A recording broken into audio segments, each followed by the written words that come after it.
Now, 4 children have died after contracting Strep A, the UK Health Security Agency has confirmed. The latest death from the bacterial disease was of a child who went to a school in West London.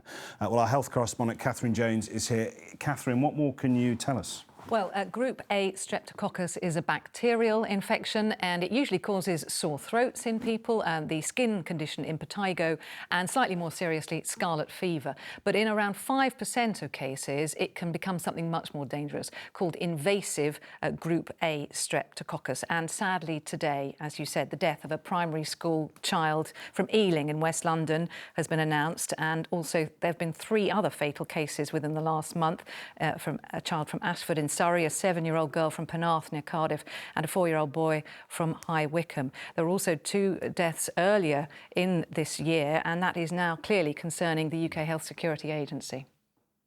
This year we are seeing a lot of scarlet fever, and that means there is a lot of Group A streptococcus in the communities.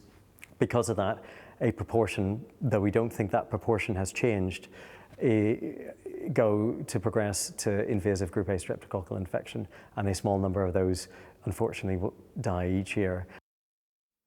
So what are the symptoms to be worried about? Well, a mild infection would just give a child a sore throat, high temperature with scarlet fever. There's also a sandpaper texture rash to look out for, and something called strawberry tongue, where the mouth gets kind of bumpy and red.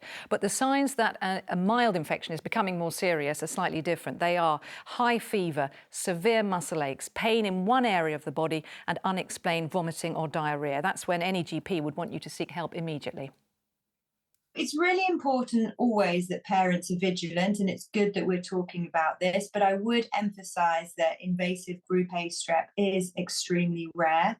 But as ever, if you are concerned about worrying symptoms, for example, very high fever that won't go down, very severe pain or a rash, then please seek urgent face-to-face help. Lots of people have obviously never heard about this before. How can we avoid catching and spreading this? It's spread by things like sneezing, kissing and touching broken skin. So good hand washing is the obvious. Keep your child off school if they appear seriously ill, obviously. And remember, this can be tackled with antibiotics. So it's about being vigilant. Good advice. Kathy, thanks for that.